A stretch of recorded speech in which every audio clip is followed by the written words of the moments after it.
Good morning, garden friends, and welcome to week 17 of This Week in the Garden. I'm out here in the market garden in front of the arugula, the latest arugula planting that is ready to harvest. Actually, it's almost a little past where I normally like to harvest it, but yeah, it's been a busy week already. So I'm going to harvest this today. Today is going to be a hot one, mid-80s, not too humid, but warm nonetheless.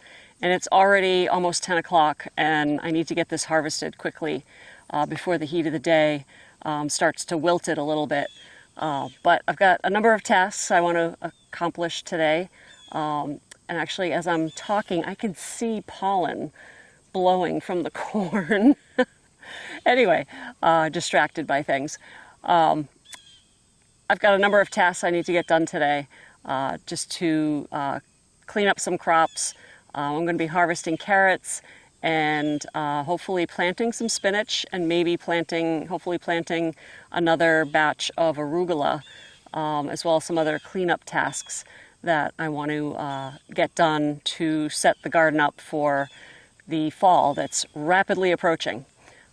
So let me get cutting the arugula and we'll move on from there.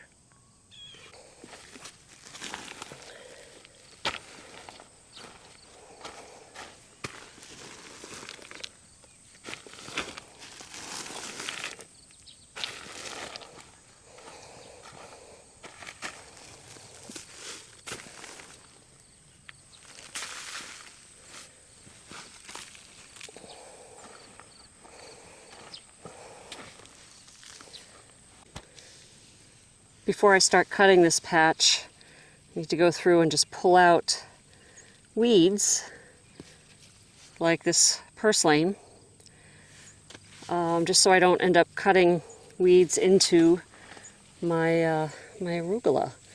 And unfortunately, the weeds this year, I don't know, it just seems to, I never seem to get ahead of the battle. More purslane.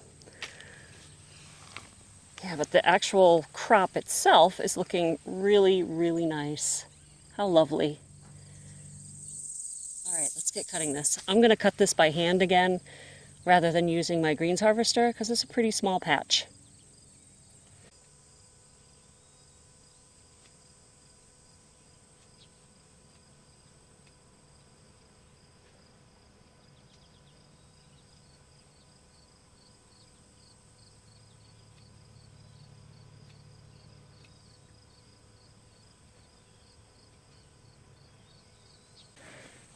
Okay, a few snips into this, I realized the ridiculousness of bringing out what is effectively a salad bowl to harvest this arugula. I don't know what I was thinking.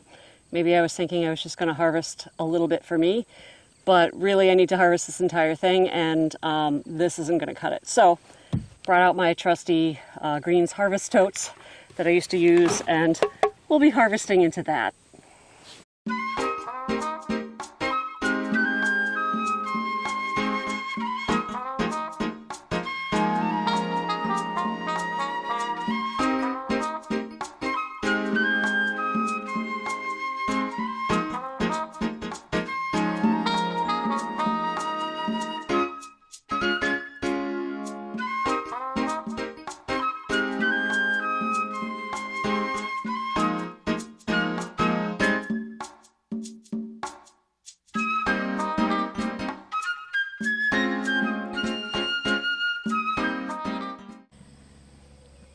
Alright, that is harvested, and I'm actually, hang on here, swing around.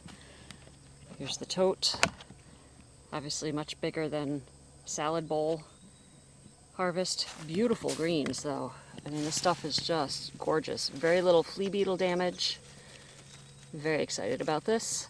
So I'm going to bring this right in, right now, and get it bagged up and in the fridge. And cooling so that it maintains its quality, and then I'll come back out.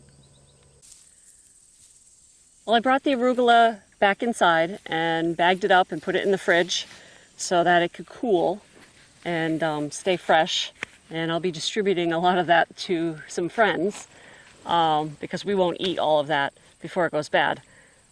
So now I'm in the carrot row, and earlier this morning, before the arugula, when the garden was still mostly in shade, my friend Sylvia came over to weed, and while she was weeding in the brassica rows, I was in here pulling carrots. And I'll show you that the amount that I pulled this morning. I've pulled probably like half a wheelbarrow full of carrots already. I pulled the rest of the early season carrots way later than I probably should have because it's August. I should have pulled those way earlier. And then started working on these main crop carrots where I planted two different varieties, Navel and Napoli. Unfortunately, I can't remember which is which because I didn't label them. I want to say I put Navel first just because I was saying Navel and Napoli. But it doesn't really matter. They're main crop carrots, and it's already August, so I'm pulling up quite a few good-sized carrots. You know, this is a decent size, a little smaller actually than what I've been getting. But I want to get these out of the ground just before they get too big and blocky, as I try to, on camera, pull some carrots here to, yeah, some of these are a little small, but that's okay. I've been getting a lot of really nice carrots, as you saw in the clip earlier. But I want to try to get all the main crop carrots out of the garden now. And that will leave me with the storage carrots, the Bolero variety, that still have quite a ways to go. And we won't harvest those until, you know, probably like October, really. They can stay in the ground for a while until frost, or just before frost, and we'll pull them then. So yeah, I want to get the rest of these out and washed and packaged up. Haven't figured out what I'm gonna do with all these carrots yet. I'm probably gonna donate a large portion of them to the food bank.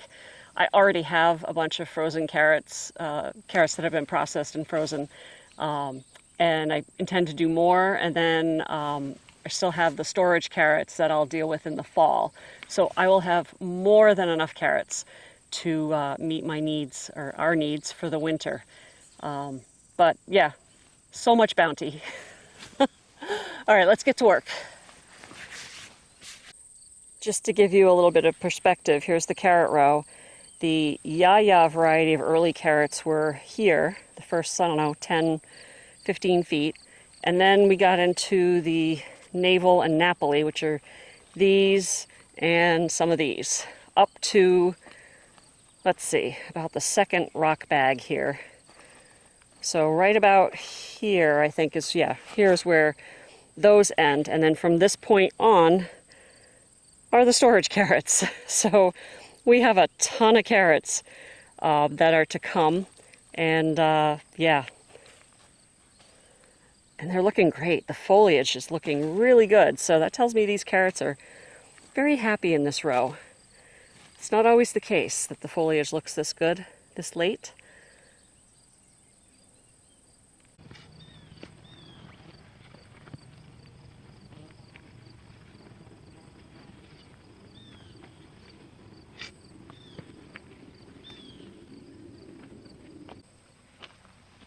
So these last carrots of the main crop that I'm pulling, some of them are very small and not ready, but I'm pulling them anyway.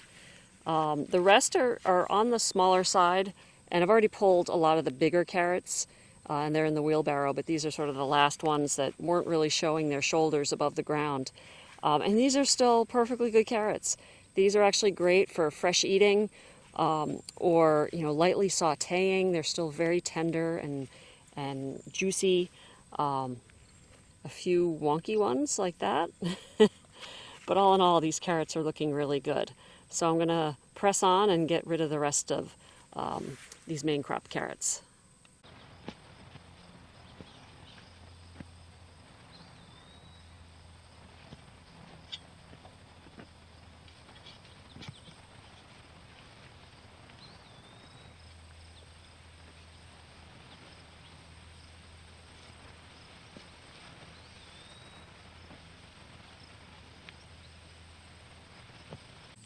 Whew. Okay, final two batches here, handfuls. The rest of the row is clear. I'm going to bring these up to the wheelbarrow and get them sorted. All right, so I'm going to sort these carrots into the wheelbarrow. I've got a piece of cardboard over the wheelbarrow just to keep the sun off the carrots. Hopefully keep them fresher a little bit longer. But I've got my pile of carrot tops that are going to go in the compost, and so I'm just sorting them. And you know, to be honest, in previous years, many years where my carrot harvest has been sort of meh, I've saved every carrot, like the lumpy ones, the broken ones, the misshapen ones. This year, I'm not going to be so fussy. I have way too many carrots, and I just can't deal with, you know, anything more than, you know, a good carrot. So they're just going to go to the compost. So you might ask, why did I grow so many carrots? Well, I had the seed. I had leftover seed from when I was a market gardener, and also my friend Sylvia gave me a couple packets of seed. And carrot seeds are one of those that don't last very long. You might get a couple years out of them. That goes to compost. And yeah, I didn't want to waste the seed, and I have the space. So I thought, well, why not? Let's just throw everything into the garden this year and give it a whirl and see what happens. And some carrot years are great, some are not so great. And you know, it all depends on the temperature and the water that the garden gets, because again, I'm limited in what I can do to water, being on a well. So I try to focus on the watering when the seed is initially sown and when the plants are very young. But after that, I can't keep up with the water needs of my garden just with the well. So I have to rely on rainwater. And so the years that are dry, there are certain crops that suffer, and carrots, unfortunately, can be one of them. This year has been a decent year rain-wise. Not fabulous, but okay. We're not in a severe drought like we were last year. And sometimes the individual bed makes the difference. I try to treat these beds equally in terms of fertilizer and compost and chicken manure each year, but inevitably some rows probably get a little more attention than others, and the soil is slightly different on that end than it is on this end. So depending on where I grow my carrots, that can also influence the bounty that I get. A lot of factors. But this year, it all came together where I had a ton of seed. Most of it germinated and grew into these beautiful carrots that I get to then share with my neighbors and with the food bank, the local food pantry, and I feel good about that. Next year, however, I already know, and I will certainly discuss this in more detail probably at the end of the series. Next year, I know I'm not going to be doing the same scale. This year was sort of kind of like I don't want to say last hurrah, because that sounds wrong, but in a way, it was kind of the last hurrah of market gardening for me. I definitely will have to scale down just in terms of time and physical labor. And you know, I had all the seed, I have all the space, so I wanted to just see what I could get out of it this year.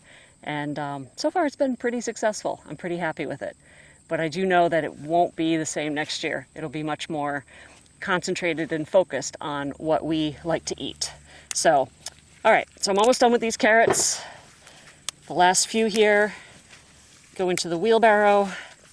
And then once I get this done, I'm gonna take this wheelbarrow up to the house and I'm gonna fill it up with water, soak it for a little bit to loosen the dirt that's still on these roots, and then start hosing them down and getting them ready for packaging and distribution. So here we are. Wow, that's probably maybe more than half, 3/4 of a large wheelbarrow full of carrots. And they are just beautiful this year.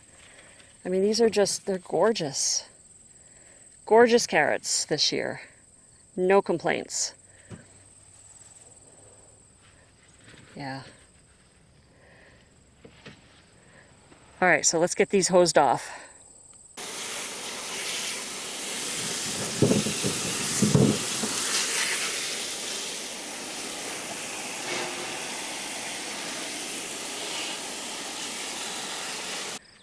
Well, I'm back out here in the market garden. It's Thursday morning. I'm gonna finish up what I didn't finish up yesterday. Got pulled off on other things. And so I'm back finishing up this arugula. I've just cut down the old arugula that I harvested yesterday, right down flush to the ground, left all of the material on the row. And I'm gonna pull the row cover over that and then prepare this section here for the next planting and probably final planting of arugula in this row, and then get it all covered up and watered in. The next batch of arugula will be planted in this next row here, way up at the head of the garden. So we finished this row, bumped into the corn, got to move on to the next one. So let's get this done and then we can move on to spinach is the next thing I need to do.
All right, arugula planted. I'm now going to direct sow some spinach, Space is the variety, into the former carrot row.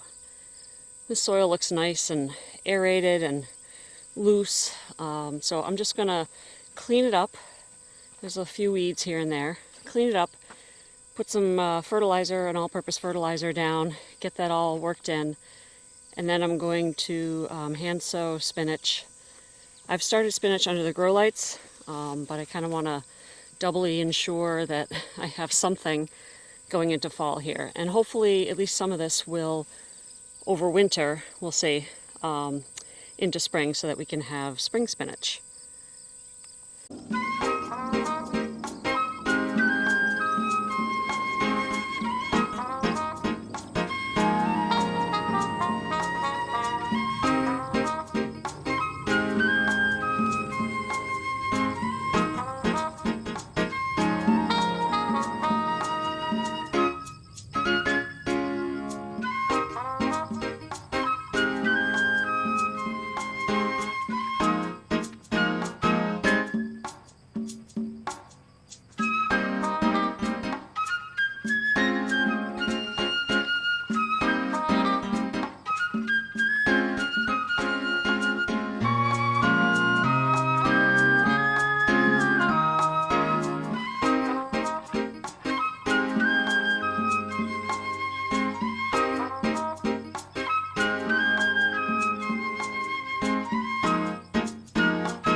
Okay, so I cleaned up the bed, put some fertilizer down, and then I took my bed prep rake with the 4 little hose pieces on it to mark out 4 rows. I went all the way down to the carrots. I'm probably not going to sow that much today, but I just figured I'd leave myself a guide for any future sowings or when I take the seedlings out from under the grow lights and plant them. I'm going to plant 4 rows of spinach. I'm just going to direct sow using this little hand seeder that I got from Johnny's. This is great. I use it for carrot seeds, spinach seeds, radishes, anything with like a little, little round seeds. Not brassicas though. I generally use like the 6-row seeder for brassicas, but you could use it for that. But it allows you to adjust the size of the hole based on the size of the seed, and gives you a little more control when you're hand seeding. I find it helpful, and it takes a little bit of practice to kind of get it, but I think it works pretty well for me. So yeah, I'm just going to direct sow spinach, and yeah, when I run out of seed is when I'll stop. I'm going to sow the entire package that I have left of the new lot of space seed that I got from Johnny's, which seems to be germinating better, but I plan to get fresh seed in the spring, so I might as well just use this up now. And see what we get. For whatever reason, I can only use this seeder in this direction. I'm right-handed, so I don't know if this is the right-handed way or the left-handed way, because I do a lot of stuff with my left hand. But anyway, I've developed my technique going this way, which makes it a little awkward when I'm trying to sow seeds in this direction. So I end up sowing this side in this direction in sections, if that makes any sense at all.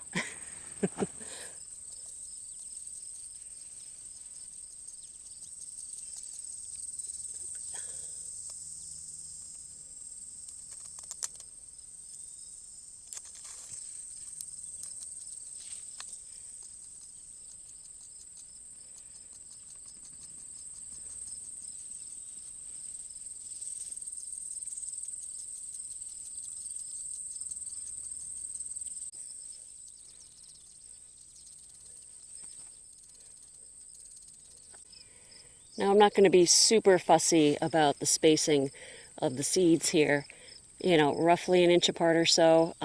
With this hand seeder, there are going to be clumps of seed. It's just inevitable, no matter how good your technique is. So I just go back afterwards and kind of, spread them out a little bit more. But that seems to be a good, effective spacing, I think, for young spinach. So I'll continue sowing the rest of this row and get it all covered up.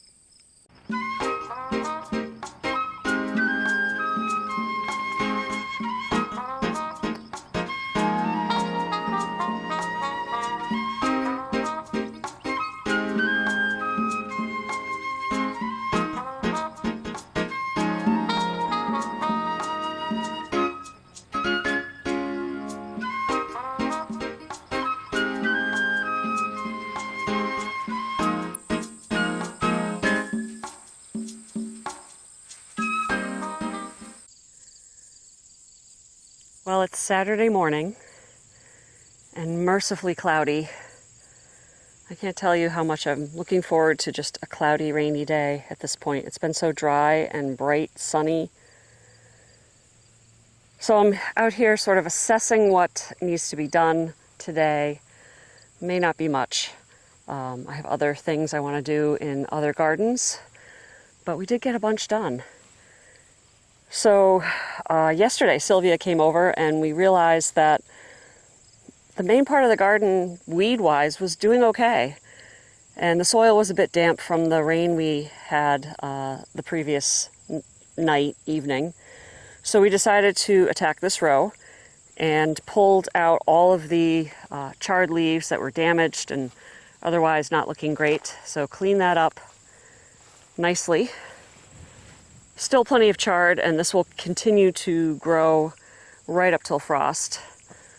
I love these colors. This is Bright Lights mix, and I also grew, even though Bright Lights has yellow in it, I often only get 1 or 2 at a time, so I grew some extra yellow. So I just love the color. I mean, look at that. That's so gorgeous. But I love growing bright lights just to see all the different colors. A forest of color. So after we did that, we pulled all of the beets, the remaining beets. Got a good amount. I washed them and put them in my fridge. And I think Sylvia and I are going to make some pickled beets later this fall to try to use up the bounty that I now have in my fridge. I do need to water the spinach bed here again. We did get some water, some rain the other night, which helped. But I need to make sure this stays pretty moist to keep those seeds wanting to germinate. I do need to pull some bolted lettuce. The other thing I did while Sylvia was working on the chard is I pulled all of the shallots down here. Now I'll insert a clip from then. Didn't have a whole lot of shallots, but they very clearly told me that they were done, and so I pulled them all, dusted all the big chunks of dirt off, and then put them in the greenhouse. So they're in the greenhouse right now, drying. The rest of these onions aren't quite there, not quite, but soon they'll be flopping over, and we can pull those. So really, not much else is going on. We've done a lot this week. I've been pulling the bottom leaves of the kales and pulling out ones that are too damaged, just trying to clean up the garden, pulling out cabbages that are beyond, and giving them to the chickens. The chickens love this time of year when I start pulling out all the brassicas. Been pulling out some broccolis as well. And yeah, just trying to get the garden cleaned up. The pollinator border is starting to look a little tired, but the sunflowers have been the object of obsession by the goldfinches. And yeah, they're going in here, and you can see pulling apart the heads to get at the seeds. But there's still plenty of flowers for the bumblebees to get food from. Yeah, I haven't really been in here to clean it up or deadhead, but that's okay. Oh, I love these.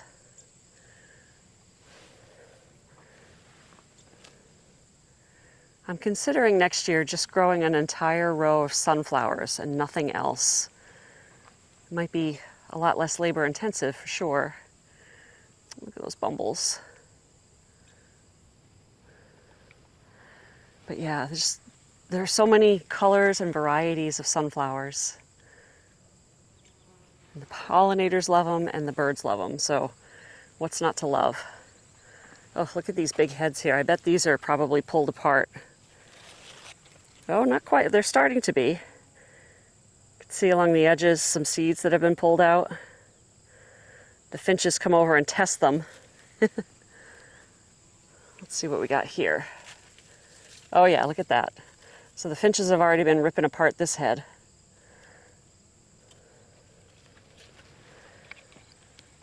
All right, so Savoy cabbage continues to look pretty good. Oh yeah, one other thing we did this week. Oh, look at these zinnias. So pretty. We harvested our first cantaloupe or muskmelon. And let me walk up here. So I'm always learning something new. There are varieties of muskmelon, and I can't remember the name, but I will look it up and put it on the screen. But there are varieties that will tell you, excuse me, when they're ready by just releasing their stem from the melon. And so this part here will just release when it's ready. And apparently mine is that kind. I came out here to check the melons, and the one I was eyeing, I'll throw a picture up on the screen here that Sylvia sent me, because Sylvia took it home. I touched it and it just fell off the vine. So that tells me it was ready. This one, not so much. So yeah, that's a neat trick. Apparently not all melons are like that. Now the watermelon, the sugar baby, these aren't quite there yet. The signs I learned of when they're ripe are the color gets dull, and these are starting to get fairly dull, but then it should develop sort of a veining, like a webbing, kind of like that, on the surface when it's ready. And then the advice was, if you think it's ready, wait another week, because there's nothing worse than cutting open a melon you thought was ripe and finding out that it's not. So I'm gonna wait.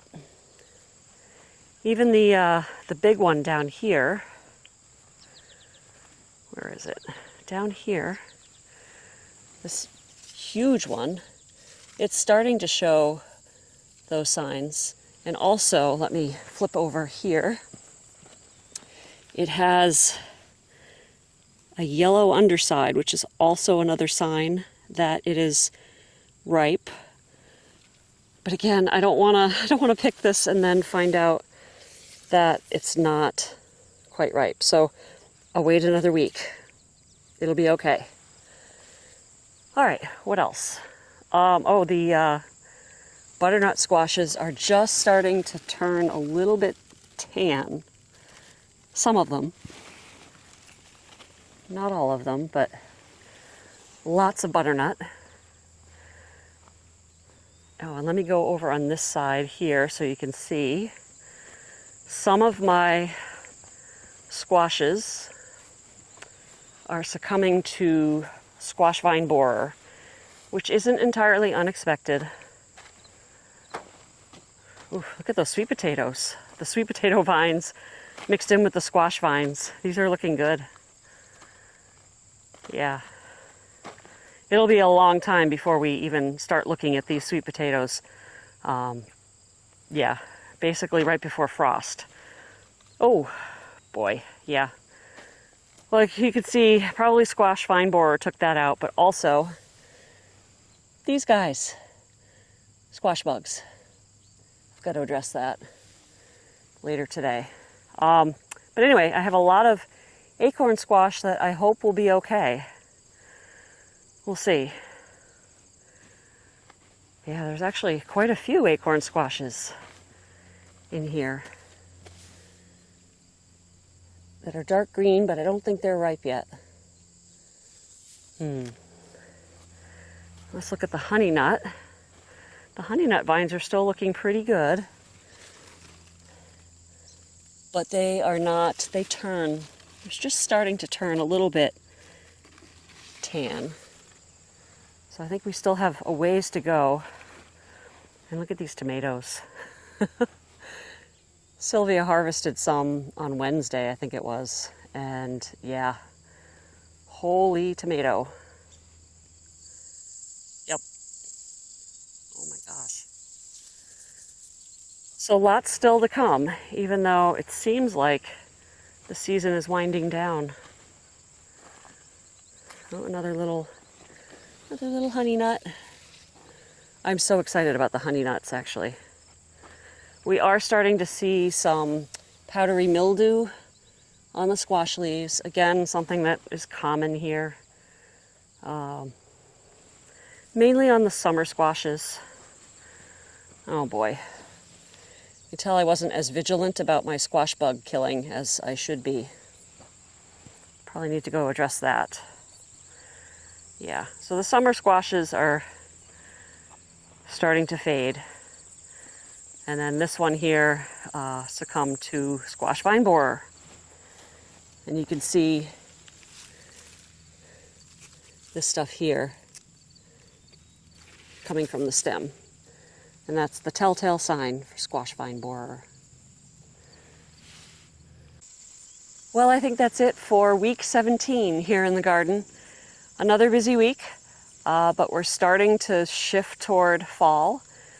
The focus now is really harvesting what we've already planted and is growing. a little bit of weeding and pest control, but then really starting to look forward to fall with the fall crops like spinach and lettuce that will be coming in, as well as starting to clean up the garden. Fall is going to come at us like a freight train. The sunlight has already changed. I noticed it last week from a warmer summer color to the cooler sunlight of fall. And so I know it's coming. Despite the heat, fall is going to come regardless. And yeah, so we're going to start getting ready for that in the coming weeks with cleanup, topping these peppers, and yeah, really clean up and harvesting. So once again, thank you for joining me. I do appreciate that you're here, and come back next week to see what else is growing in the garden. Take care. Bye.